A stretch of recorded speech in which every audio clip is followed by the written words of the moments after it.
Hi everyone, it's Alex Sidorenko from Risk Academy. I'm at the Pharma conference in Copenhagen, and I wanted to talk to you about today two types of risks. I didn't really think about the sexy names yet, but I wanted to segregate them into two different buckets. One bucket is for the risks that can be managed and should be managed at the aggregate level.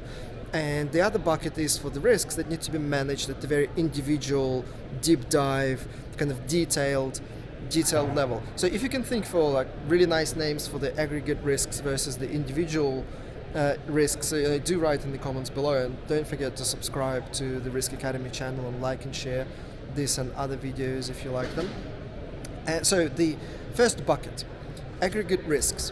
There are certain risks like credit risk, market risk, foreign exchange risk, which have a market for managing them. And the market for managing them requires that you aggregate risks. You want to understand your overall credit risk exposure, you want to understand your overall market VAR, your price VAR or your foreign exchange VAR or expected shortfall. It doesn't that's not the point that I'm trying to make. I'm not really into deciding which metric is the best.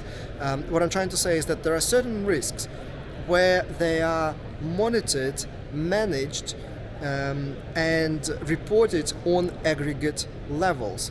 And fire, for example, you would want to, some of the operational risk, you want to aggregate them and report as the aggregate risk exposure, because the mitigation specifically designed to aggregate all of credit risks across the company or all of market risks across a specific region.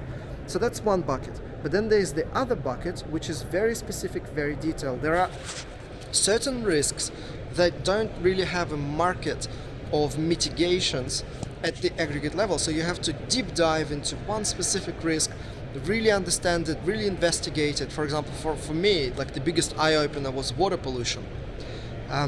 Understanding the legislation, the local legislation, and the implications and the chemical substances involved in water pollution, and building a bow tie with 24 branches of potential causes and factors, and then building a model, a stochastic model on top of that, required me to understand that specific risk at very kind of in-depth level.